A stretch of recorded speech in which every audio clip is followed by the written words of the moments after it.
Welcome back. I'm delighted to introduce our Neighborhood 3 Community Resources Coordinator, Anita Garfo. Anita, welcome. Thank you. It's always fun to be here with you. Well, it's always fun to have you. You and I always have lots to talk about. Yes, we do. And I understand that you have a full agenda to discuss today. So where would you like to start? Well, first of all, tomorrow we are having a resident fashion show. The new Springfield Mall, have you been out to that new mall? No. Well, they have renovated it, and it isn't anything like it used to be. It is gorgeous. And Chico's, together with some of the other merchants, have asked to come over here and do a fashion show. So we have 12 of our residents that are dressing up in their clothes, and we're going to be In Chico's clothes. In Chico's clothes, and we are having a fashion show tomorrow. Tomorrow at 2 p.m. in Hunters Crossing Conference Center, and everybody is welcome.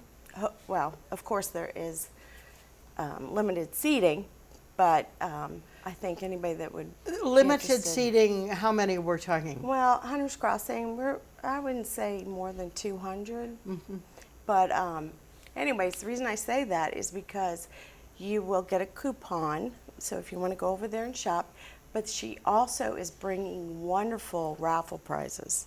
Oh, she is. So you could even get one of those sleep number pillows. You could get, I mean, she's bringing things from a lot of the merchants over there. So that is. Oh, well, now that's a real incentive.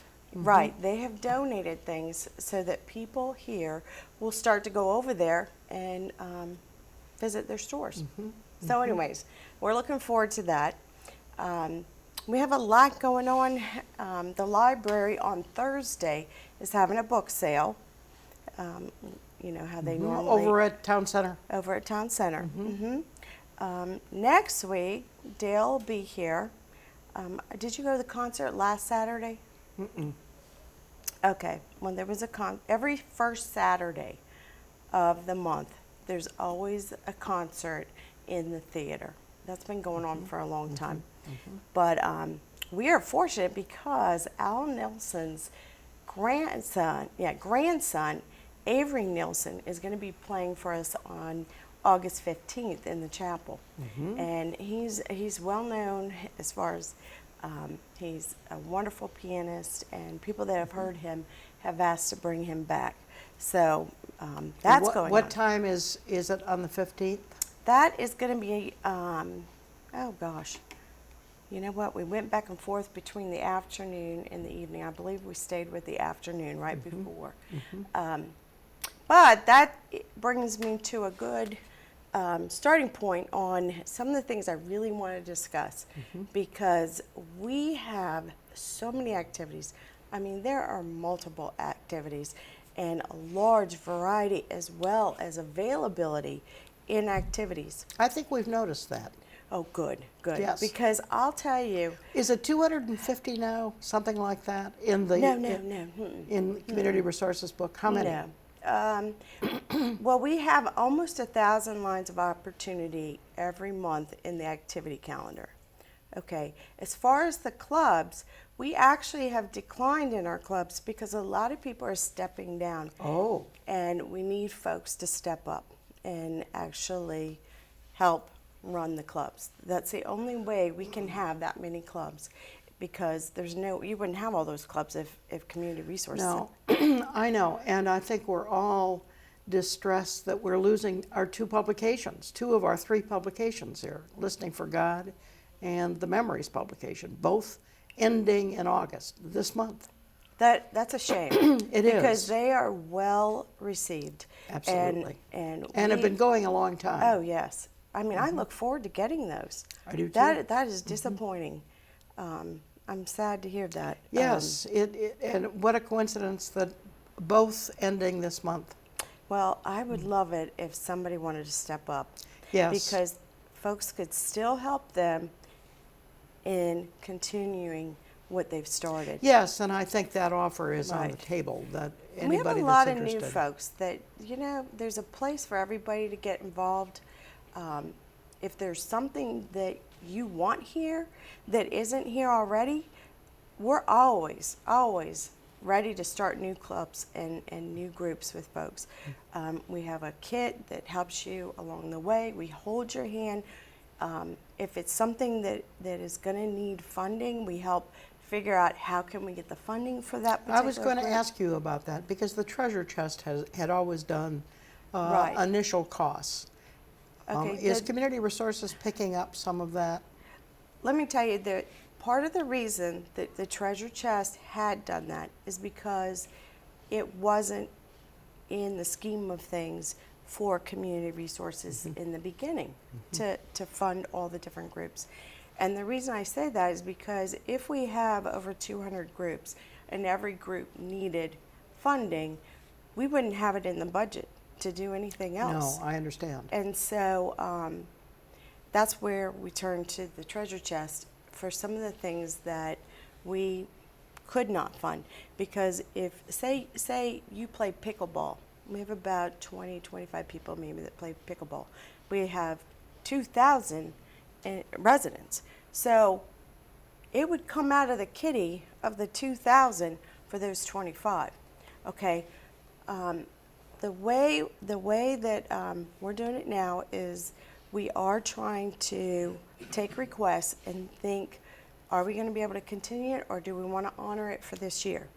Okay, and warn them ahead of time, we need to figure out another way to fund this group or this activity. And there's lots of ways in which we could do that, but that's a whole nother subject in itself. The biggest thing is you have to think, all right, the pool tables. Anybody and everybody can go and use those pool tables. We definitely want to make sure that is an amenity of the campus. We want to make sure that that stays an amenity of the campus. Okay, so you need to look at it in that perspective. Movies, we're not allowed to charge admission to the movies.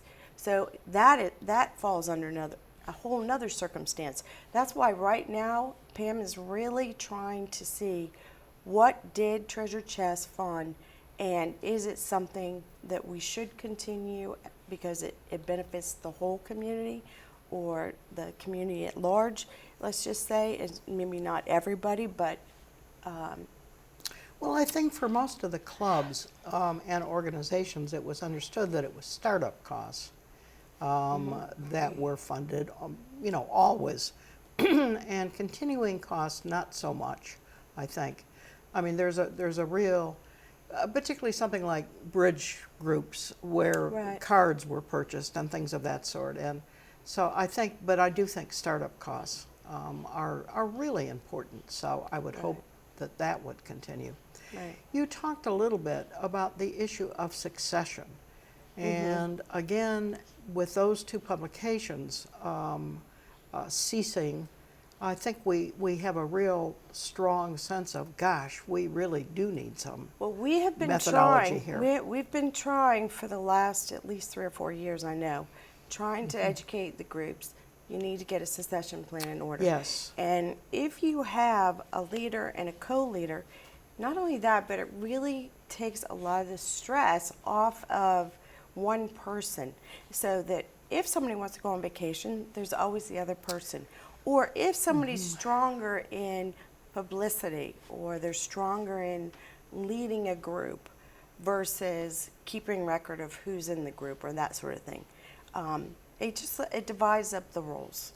Well, and I it think allows- anytime you have a collaborative effort, Anita, it tends to be a better one. That's right. That's right. So collaboration is really pretty critical, and I think if you have enough collaboration, that succession tends to be almost automatic because other people step up in different roles.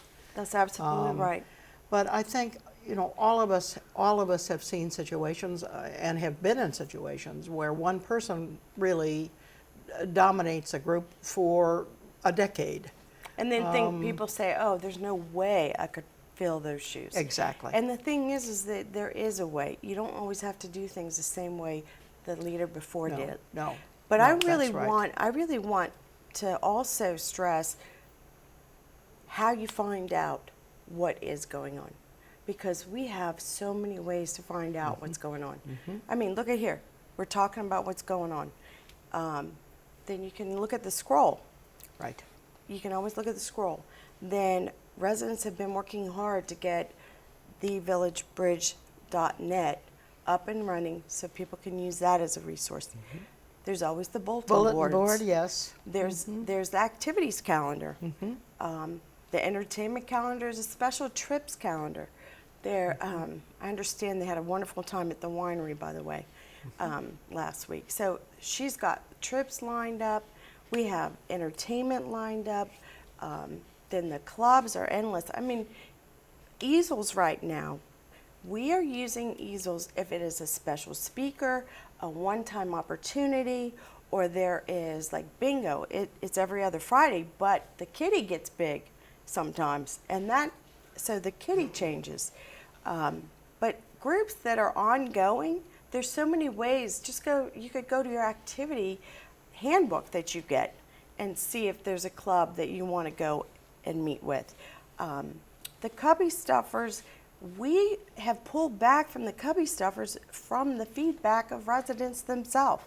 So that's a big reason why we don't stuff cubbies, because they were getting so much in their cubbies they were complaining. And so I really would love. Do you have the sense that we may have gone a little bit too far in the other direction? We could have. You know, I think some of us at least have the sense that we don't know about things, and that perhaps a few more Cubby Stuffers would be in order. Okay.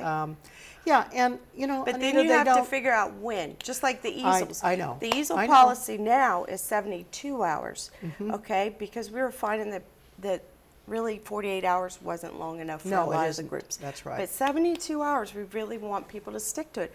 You don't want to walk around in billboards all over your community, in your living room and dining room. No, so, this is right. I mean, clearly what you're saying is that finding a balance in all these things right. is important. And the Cubby Stuffers, I think, you know, if you use a quarter of a page or a half a page, absolutely. Absolutely. The cost is not great, and and certainly we all want to be green and not use too much paper. We don't want to cut down a tree every time there's an event. I think if there's a one-time opportunity, like if it's something that is, this person's going to be here, we're going to have this forum, we're going to have this lecture or whatever. It's a very special occasion. Right. That's right. That would be a little bit different. But right now, I think if people try to find what's going out and what's going on, there are means to find out. And if you don't know what they are, you have a coordinator in each building now. And we really want to hear from you. We want to hear any ideas that you have. We want to hear what you want to do. I mean, it's up to you. The residents that were here 5 years ago, maybe the new residents that are here want something completely different. So we really want to hear from you, and the community resources coordinators are your front person to really communicate that with, so that we can then send it up the chain. And so there's so many resources.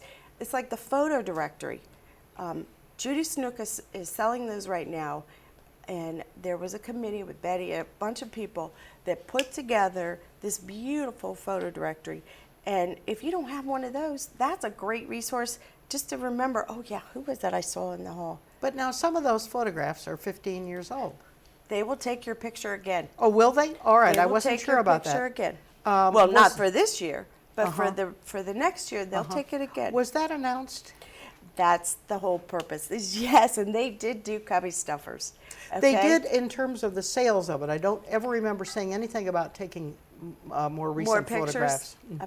They really try to get the word out. You know, it's amazing. Good for them. Yeah, it's just like social workers are always, you know, they have the memory fitness. And you have to realize we also are trying to cater to more audiences. We have a purposeful programming now that is for more people that a big event is not appealing to them. We also have things like the Seafood Fest that's coming up. Right. Okay, that's a campus-wide thing. And the departments are all trying to find a balance themselves. Because if we offer so much, people We don't want to conflict. We don't want the Seafood Fest at the same time we're having a big, A concert or something. right, Yes. right. No, Or I unless understand. we're doing it in conjunction with them. Right. And we're saying after the concert, they're going to have a meal Right. that will correspond. Yes. So there's always something usually for the holidays. We had a 4th of July holiday concert. There's a lot going on. I mean, I really think if you look and you don't find something, you come see us, because we'll find somebody that maybe has the interest the same as yours. Well, I think on that good word, we're going to stop. Okay, I'm sorry. that was I'm a on my soapbox. No, and Anita, that was a perfect ending. Okay. Absolutely. If you can't find something, come and talk to your community resources person. That's right. Yes. All right. Thank Well, you. I think that's excellent advice. And yes, there is a lot going on. There's no question about it. It's whether or not we know about it, and I think that gets to be the issue. Right. I but- think everybody just has to look at what the resources are and determine, is the bulletin board my resource? Right. Is the website my resource? The scroll, Is the whatever. scroll, Channel 6? You have the activity calendar is like, I'm on a cruise. I'm going to highlight all the things I want to do. So everybody uses something different. Yes, they do, and there are sources of information. That's right. Anita, many thanks for coming today. Thank you.